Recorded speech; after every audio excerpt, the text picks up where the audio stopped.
बिहार के युवा क्या चाहते हैं आप? बिहार का युवा चाहता है कि उनको सारी शिक्षा बिहार के अंदर मिले। बिहार का युवा चाहता है कि शिक्षित होने के बाद उन्हें रोजगार बिहार में मिले। बिहार का युवा चाहता है कि हमारे जो पॉलिटिशियंस हो वो पढ़े लिखे हो, करप्ट ना हो। धीरे धीरे सोच कैसे छोटा होता गया बिहारियों का। राजनीति जो है, पॉलिटिक्स जो है, सरकार जो एक बहुत बड़ा एंटिटी होती है।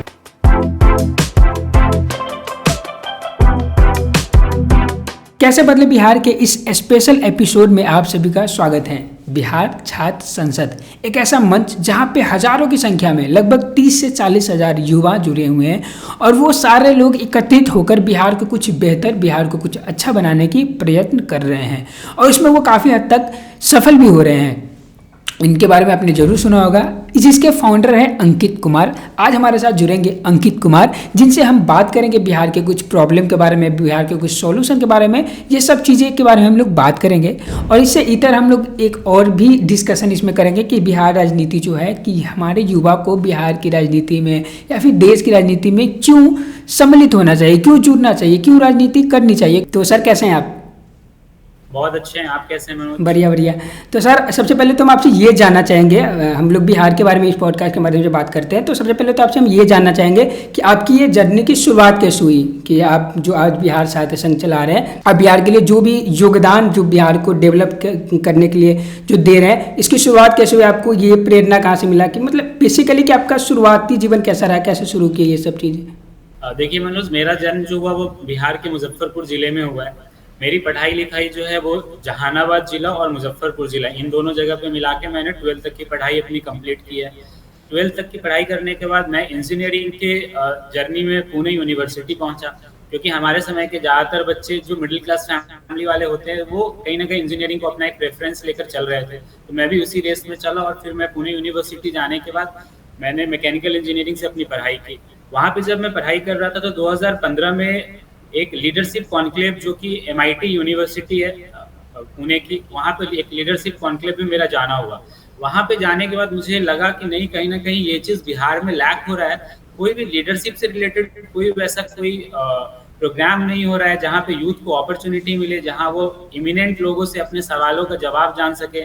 क्योंकि जब मैं स्कूल में था, स्कूल में बहुत सारी को करिकुलर एक्टिविटीज़ होती हैं, हम उस अलग अलग एक्टिविटीज़ में पार्टिसिपेट करते थे, लेकिन वो जो एक मंच मैंने देखा लीडरशिप कॉन्क्लेव में, जहाँ पे अलग अलग क्षेत्र के विद्वान आए हुए थे, चाहे वो साइंस से रिलेटेड हो, चाहे वो स्पिरिचुअल चीज़ों से रिलेटेड हो, चाहे वो बॉलीवुड से रिलेटेड हो, चाहे वो क्रिकेट से रिलेटेड हो, या फिर वो पॉलिटिक्स में एक्टिव पॉलिटिक्स के अंदर हो।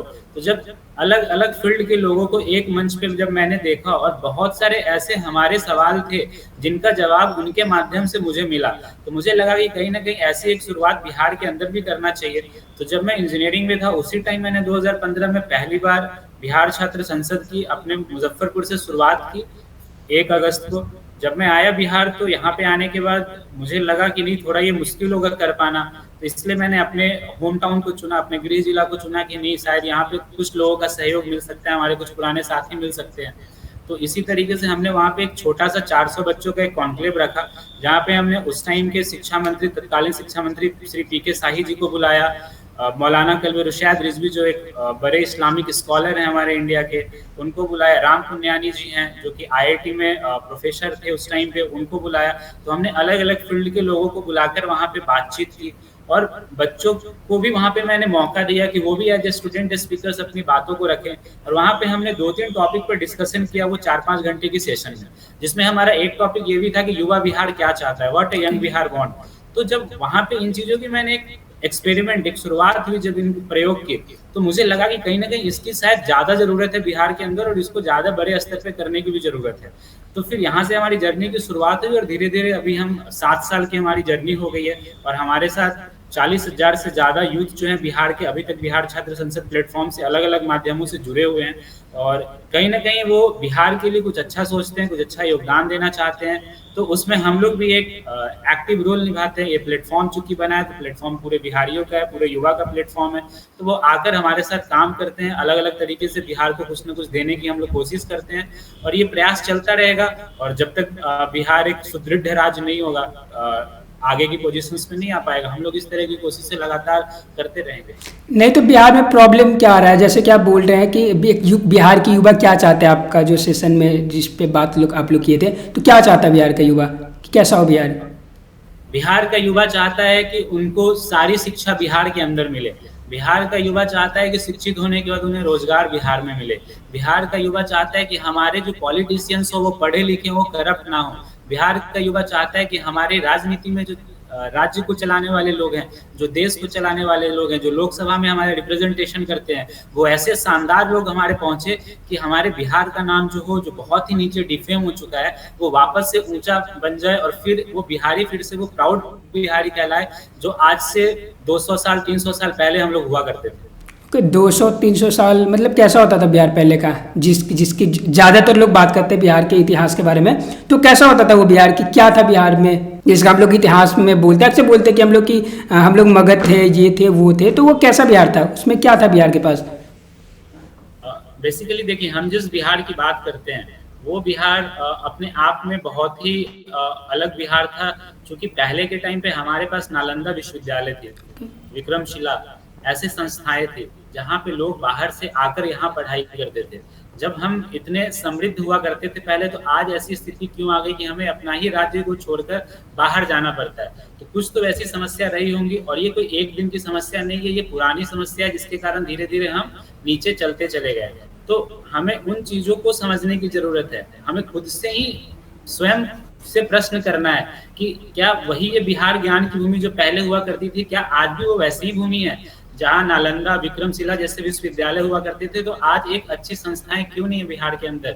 जो भी सरकारी हमारे अच्छे कॉलेजेस थे, एलएस कॉलेज है, पटना कॉलेज है, पटना साइंस कॉलेज है, आज वो सारी संस्थाएं क्यों बर्बाद हो गई? तो ये सवाल हमें करना पड़ेगा, और कहीं ना कहीं इसके अंदर पॉलिटिक्स भी आता है, क्योंकि बहुत बड़ा रोल हमारे राजनेता निभाते हैं जो पॉलिसी का निर्धारण करते हैं। राजनीति का मतलब ये नहीं है, हम युवाओं को बिहार छात्र संसद के मंच के माध्यम से यही समझाते हैं कि राजनीति का मतलब ये नहीं है कि चाय की टपरी पे बैठ के हम चाय पी रहे हैं और राजनीति की बातें कर रहे हैं। राजनीति का मतलब है कि एक सही नीति बन के आए, जिससे हर बिहार का एक गरीब से गरीब बच्चा को भी सही शिक्षा मिल पाए, सही रोजगार मिल पाए, और वो आगे अपने भविष्य को अच्छा कुछ दे पाए।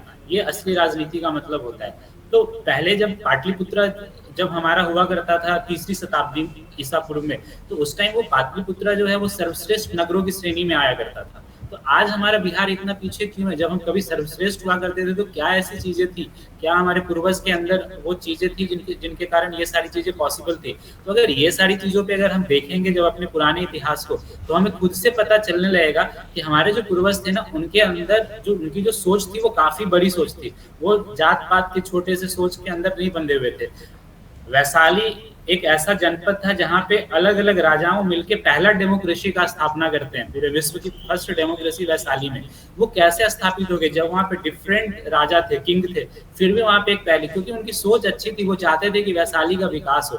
तो ऐसी बहुत सारी हमारे इतिहास में चीजें हैं जिसको हम देखकर प्रेरणा ले सकते हैं, और चूंकि हम उन्हीं पूर्वजों के वंशज हैं, तो हमारे अंदर भी वही असीम शक्ति है, वही असीम ऊर्जा है। हम फिर से अगर चिंतन करेंगे, हम फिर से अगर विचार करेंगे कि हम क्यों पीछे हैं, और अगर एक ईमानदार अगर कोशिश करेंगे बिहार के लिए, जरूरी नहीं है, मैं भी नौकरी करता हूँ, तो मैं ऐसा नहीं कि मैं 24 घंटे बिहार के लिए सोच पा रहा हूँ। मुझे अपनी भी रोजी रोटी होती है, मेरी अपनी भी जिंदगी है, मैं उसके बारे में सोचता हूँ। लेकिन जो खाली समय होता है उसमें मैं बिहार के लिए जरूर सोचता हूँ। जैसे आप मनोज बैठे हैं चंडीगढ़ में और बिहार के लिए अच्छा सोचकर बिहार को कुछ देना चाह रहे हैं अलग अलग पॉडकास्ट के माध्यम से, तो आपकी भी एक सोच है कि आप एक थोड़ा समय बिहार को दे पाएं, और कोशिश ये भी होगी कि आने वाले समय में आप भी बिहार आ जाए, हम भी बिहार आ जाए, और बिहार में रहकर बिहार के लिए और ज्यादा समय दे पाएं। तो ये एक सारी कोशिश है, तो हमें मिलकर करना पड़ेगा। नहीं सर, तो आप जो भी अभी बात कर रहे हैं, जैसे कि अगर आप पुराने जमाने को जब याद करेंगे तो गणतंत्र राज्य, जैसे कि आप बात किए कि पहला गणतंत्र राज्य बिहार में बना था। उसके बाद जो पहली महिला डॉक्टर जो थी वो हमारे बिहार से थी। इसके अलावा अगर गांधी जी का पूरा जीवन जब देखेंगे तो उनका जो चंपारण सत्याग्रह से उनका बात, वो महात्मा का सफर उनको बोला जाता है कि तब से शुरू हुआ। तो मतलब इतना कुछ देने के बाद बिहार फिर से इस हाल में कैसे पहुंच गया कि अभी जिस भी हाल में वो प्रॉब्लम है? भले अगर हम लोग गर्व अभी भी बिहार पे है कि हाँ भी हम बिहारी है, गर्व से बोलते हैं, पर प्रॉब्लम है, इस चीज को सुधारने में लगे हुए हैं, पर प्रॉब्लम तो है ना। तो फिर इस हाल में कैसे बिहार पहुंच गया? देखिए, कहीं ना कहीं आप इस बात से इनकार नहीं करेंगे कि बिहारी को एक गाली के शब्द में आज भी बाहर देखा जाता है। और हम लोगों ने फिर भी मैं अपनी अगर बात करूँ तो मैंने राज्य को, अपने बिहार राज्य को बहुत सारे राष्ट्रीय मंच पे रिप्रेजेंट करने का मुझे मौका मिला है, और वहाँ पे मैंने खुद को, अपने आप को as a proud Bihari present किया और बिहार की अच्छी चीज़ों को वहाँ पे लाने की कोशिश की है। तो आज बिहारी शब्द जो है वो इसलिए भी एक गलत तरीके से लिया जाता है क्योंकि आज हम लघुवादों से ग्रसित हैं, छोटे सोच में बंधे हुए हैं, जाति पाति रिलीजन, इन सब चीज़ों में हम फंसे हुए हैं। तो हमें लघुवाद से बाहर निकलना पड़ेगा और एक बड़ा सोच के साथ आना पड़ेगा। एज ए बिहार हमें सोचना पड़ेगा। लघुवाद का पूरा थोड़ा सा बताएंगे। लघुवाद मतलब एक छोटे सोच से हम अपने लिए सोचते हैं कि हमारा क्या होगा। हम कभी ये नहीं सोचते कि हमारे समाज का क्या होगा। हम कभी ये नहीं सोचते कि हमारे युवा, अगर मैं युवा हूँ तो मुझे ये भी सोचना मेरा साथ में दायित्व है कि हम बाकी युवा वर्ग के लिए क्या कर सकते हैं। तो हमारे ये भी सोचना। आपको लगता है कि ये चीज़ क्रिएट किया गया है बिहारी के दिमाग के अंदर, कि उसको जबरदस्ती ये सब सोचने को मजबूर किया गया है? क्योंकि हम तो कभी बिहार का, हम तो पूरा राष्ट्र का सोचते थे ना। अगर आप अखंड भारत की इतिहास पढ़े तो वो मगध द्वारा स्थापित किया गया था, अशोक के द्वारा स्थापित किया गया था पूरा। क्योंकि हम लोग पूरा विश्व का चाहते थे, पूरा देश का चाहते थे हमेशा से। फिर ये धीरे धीरे सोच कैसे छोटा होता गया बिहारियों का। इसके अलावा अगर मजदूरी वाला चीज़ देखें तो हम लोग को तब से ही दबाया गया। तो क्या कहीं ये चीज़ हो सकता है कि बिहारी को जानबूझ के दबाया जा रहा है ताकि बिहार हमेशा पीछे रहे? देखिए, मुझे इस मंच के माध्यम से, आपके पॉडकास्ट के माध्यम से मैं ये सबको बताना चाहूँगा कि राजनीति जो है, पॉलिटिक्स जो है, सरकार जो एक बहुत बड़ा एंटिटी होती है। ठीक है, एक इंडिविजुअल इंसान, एक छोटी संस्था उतना ज़्यादा नहीं कर सकती जितना बड़ा काम सरकार कर सकती है। उदाहरण के तौर पे जो आज के युवा हैं जिन्होंने बहुत बड़ा कुछ वैसा नहीं देखा है, वो कोविड को उदाहरण के तौर पे देख सकते हैं कि जब कोविड महामारी आई थी तो सरकार ही थी कि बड़े स्तर पे पूरे देश को कंट्रोल करने में लगी थी। तो सरकार एक ऐसा एंटिटी है, एक ऐसा पावरफुल पार्ट होता है अपने देश के अंदर जो पूरे चीज़ों को बहुत अच्छे तरीके से मैनेज और कंट्रोल कर सकती है। तो बिहार के अंदर कहीं ना कहीं सरकार का जो एक दूरदर्शिता, जो विजन होता है, वो विजन कहीं ना कहीं कमजोर था। वो बिहारी को मजदूर बना के रखना चाहते थे, इसीलिए बिहारी आज मजदूर बने हुए हैं। यहाँ पे जो फैक्ट्रियाँ पहले हुआ करती थी वो फैक्ट्री भी आज बंद हो गई हैं। और ऐसा नहीं है कि पिछले 30 सालों में ही हम लालू यादव, नीतीश कुमार, भाजपा, एनडीए, ये सारे चीज़ों, ये सारे लोग 30 साल में जो हैं वो तो जिम्मेदार हैं ही। इससे पहले से ही हमारा बिहार पीछे जाना शुरू हो चुका था क्योंकि हमारी जो सरकारें थी वो अस्थायी सरकारें बननी शुरू हो गई थी, अस्थायी सरकार नहीं बन पा रही थी। तो जब 74 का आंदोलन हुआ और हमारे जो अभी के जो राजनेता हैं जो 74 के आंदोलन से निकले हुए हैं, तो कहीं ना कहीं उनकी विजन उतनी अच्छी नहीं थी बिहार को लेकर। अगर वो बिहार को बदलना चाहते तो शायद मेरे समझ से 90 के दशक में ही बाकी महाराष्ट्र, पूना जैसा शहर पूना बन पाया और बिहार जो पहले से काफी समृद्ध था वो पीछे हो गया। तो शायद वो समय था 90 के दशक से लेके और 2020 जो अभी हम 2022 में चल रहे हैं, ये पूरा एक समय था जहाँ पे हम अपने राज्य को एक अच्छे स्तर पर ट्रांसफॉर्म कर सकते थे। मैं मानता हूँ कि हो सकता है उस समय की चुनौतियां अलग रही होंगी, लालू यादव जी ने उन चुनौतियों के साथ अच्छा काम किया होगा जो कि मेरी समझ उस टाइम पे नहीं थी। मेरा जन्म 94 में हुआ है तो मैं उन समझ को मैं नहीं बता सकता हूँ। हो सकता है उन्होंने उस समय के हिसाब से अपने समझ से बहुत बेहतर काम किया हो, लेकिन उस बेहतरी से बिहार का आज भला नहीं हो पाया है 2022 में। नीतीश कुमार जी ने भी जो काम किया था वो शुरू में 4-5 साल उनके कार्यकाल के काफी अच्छे थे, जो बाकी समझदार लोग भी इस बातों में बोलते हैं, लेकिन उसके बाद जो उनके कार्यकाल थे वो उतना अच्छा नहीं हो पाया बिहार के लिए जो होना चाहिए था। तो शायद इसलिए आज 2022 में फिर भी बिहार उस जगह नहीं पहुंच पाया जहां बिहार को पहुंचना चाहिए। तो अब शायद एक नई कोशिश हम युवाओं को करनी पड़ेगी कि जो पुराने व्यवस्था है उनको बदलने पड़ेंगे, नए पढ़े लिखे लोगों को आगे आना पड़ेगा। उन्हें जो राजनीति को गंदा मानते हैं उन्हें खुद उन कीचड़ में उतर के और उस राजनीति की गंदगी को साफ करनी पड़ेगी। लोगों को बताना पड़ेगा कि राजनीति का मतलब होता है नीति निर्धारण।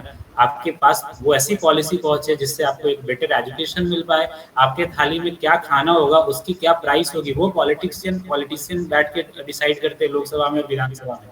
तो जब तक अच्छे पढ़े लिखे संवेदनशील लोग नहीं पहुंचेंगे तब तक वो उन चीज़ों को एनालिसिस नहीं कर पाएंगे, वो एक आखिरी तबके तक की बात को नहीं सोच पाएंगे।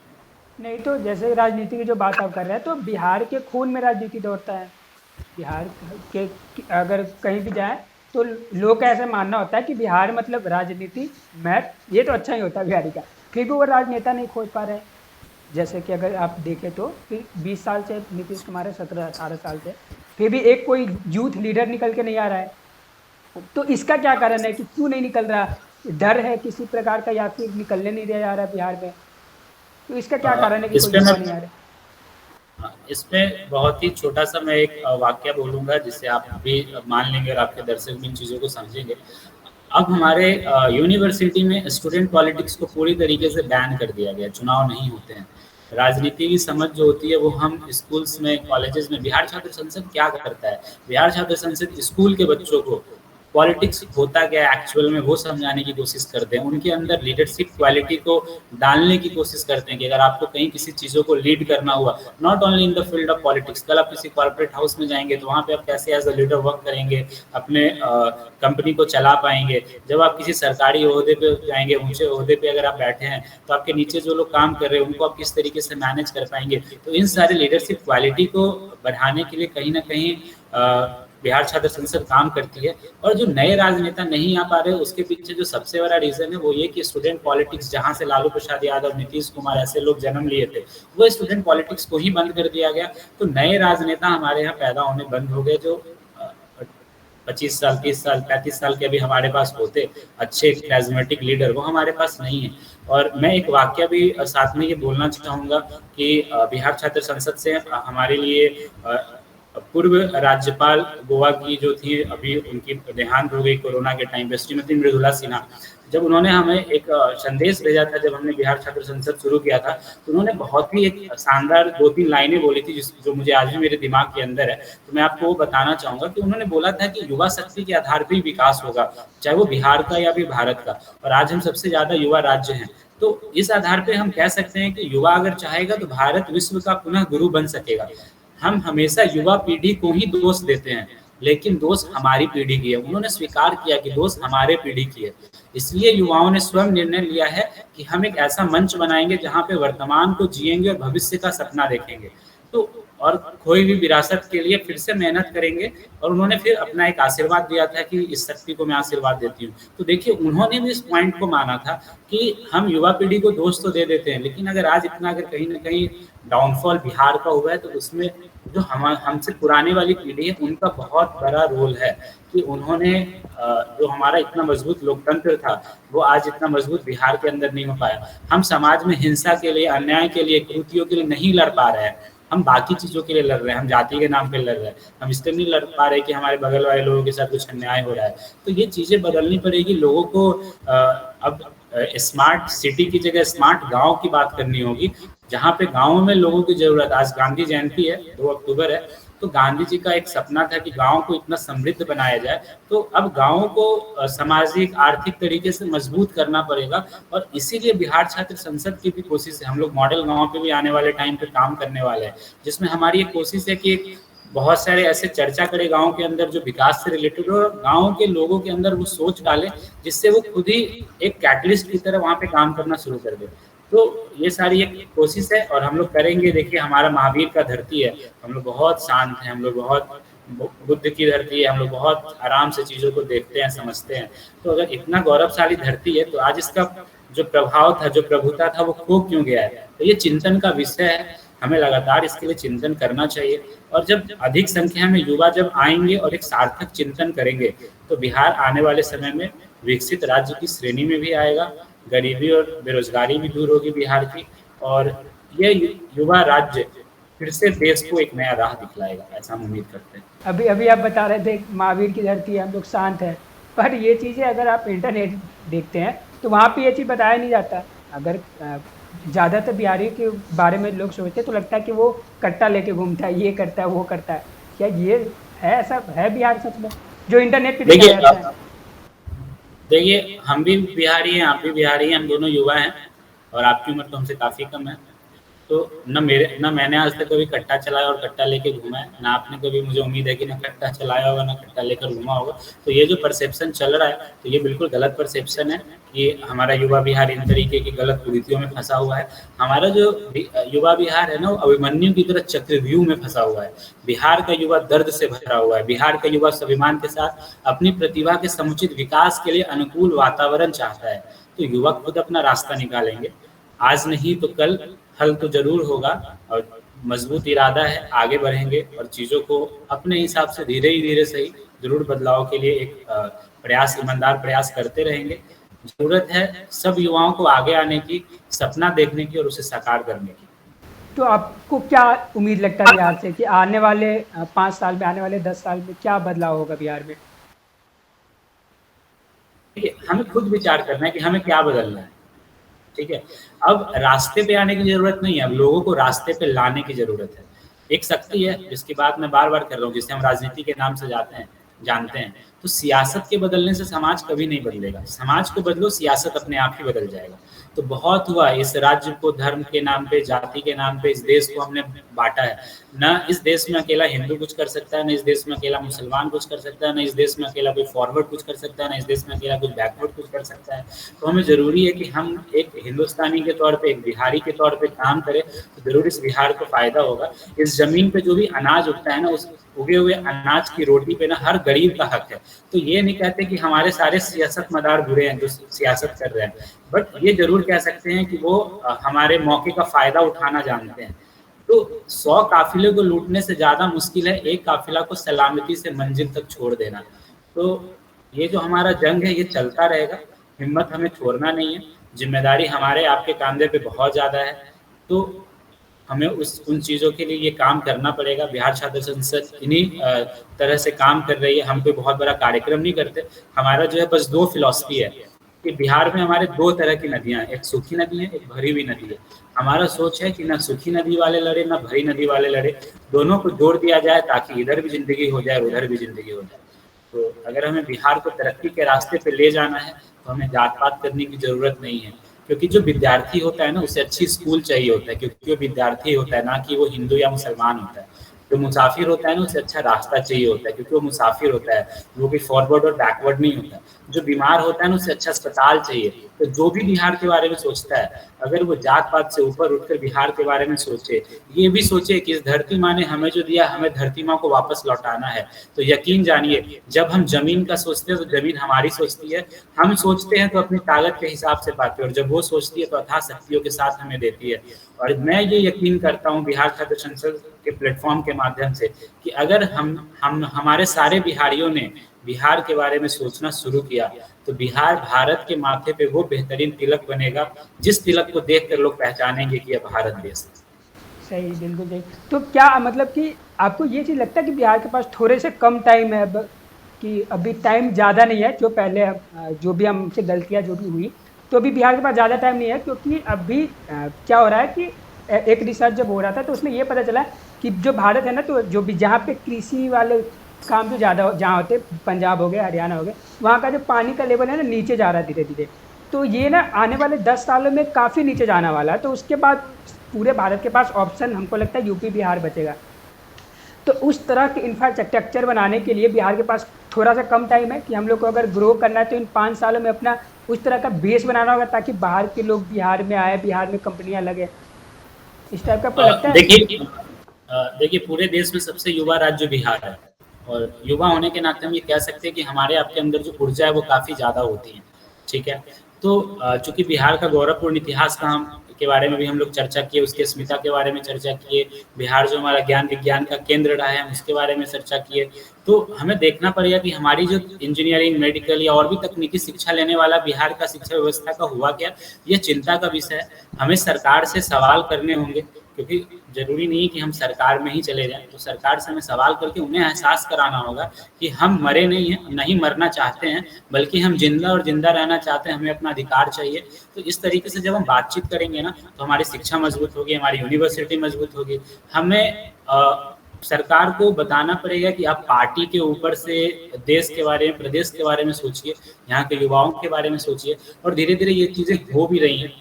अगर आप देखेंगे अभी तो सरकार जो है वो रोजगार की बात करती है, मजबूरन में क्यों ना करना पड़े, कुछ ना कुछ रोजगार के लिए उन्हें करना ही पड़ता है। तो ये शुरुआत हो चुकी है, क्योंकि अब युवा सवाल करते हैं। पटना में इतने लोग धरना दे रहे हैं, युवा नौकरी के लिए डंडे खाते हैं। अभी एडीएम का एक वीडियो वायरल हुआ था जिसमें एडीएम ने उतना लड़कों को मारा था। तो इसका मतलब ये नहीं, हाँ बिल्कुल। तो अब क्या है ना कि अब युवा को कोई रोक नहीं सकता है। युवा का उल्टा जो होता है ना, वो वायु होता है, ठीक है?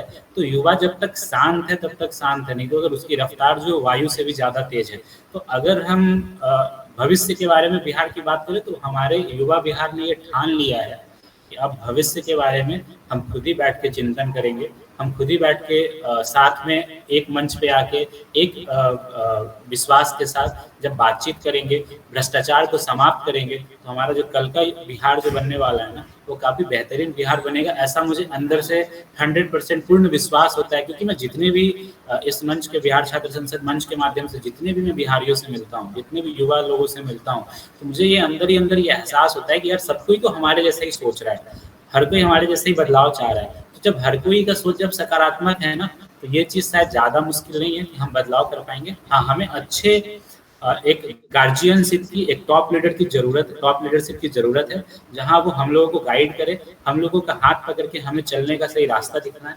और फिर इस तरीके से होगा तो गारंटी है कि हमारा जो बिहार है वो फिर से बदलेगा। रोजी रोटी, कपड़ा, मकान, इन सब के चक्कर में जो हम दूसरी जगह जाते हैं, वो चीज़ें बंद हो जाएंगी। ये जो बिहार लूट रहा है वो लूटना बंद हो जाएगा। हमारे अंदर ना बहुत सकारात्मक विचार है, विकास की भी भूख है, ठीक है। तो ये सारी चीज़ें जो युवा के अंदर है ना, वही इस बिहार को फिर से बुलंद करेंगे, फिर से बिहार को तरक्की के रास्ते पे लेकर आएंगे। और हमने ये शुरुआत की है ना, हमें एकदम विश्वास है ये चीज़ें ना होना ही होना है। समय लगेगी, लोग उसमें लगातार मेहनत कर रहे हैं, तो सफलता भी मिलेगी। चलिए, धन्यवाद सर हमारे साथ जुड़ने के लिए, बिहार के युवाओं को प्रेरित करने के लिए। तो सबसे पहले आखिरी में बिहारी के लिए क्या कहना चाहेंगे, बिहार के युवा के बारे में? मैं आखिरी में बिहार के युवा पीढ़ी के लिए, जो हमारे दोस्त हैं, उनको मैं यही कहना चाहूँगी कि अब आपको अपनी जिम्मेदारी का एहसास करने का समय आ गया है। इस देश के नवनिर्माण के रॉ मटेरियल हम और आप हैं, इस बिहार के नवनिर्माण के रॉ मटेरियल हम और आप हैं। तो अब हमको और आपको इनकलाब लाना होगा और देश और दुनिया में फिर से बिहारी का परचम लहराकर अपनी उपस्थिति दर्ज करानी होगी। इसके लिए हमें शांत बैठकर चिंतन कर कर, एकजुट होकर प्रयत्न करना होगा और बिहार के लिए संकल्पित होकर काम करना होगा। तो दोस्तों, कैसा लगा हमारा आज का ये एपिसोड? नीचे कमेंट करके जरूर बताएं, और ये भी कमेंट करें कि हमारे मंच पे और किन लोगों को इनवाइट करना चाहिए, ताकि वो बिहार के कुछ प्रॉब्लम, बिहार के कुछ सॉल्यूशन, बिहार के लोगों को, बिहार के युवाओं को कुछ प्रेरणा दे सके।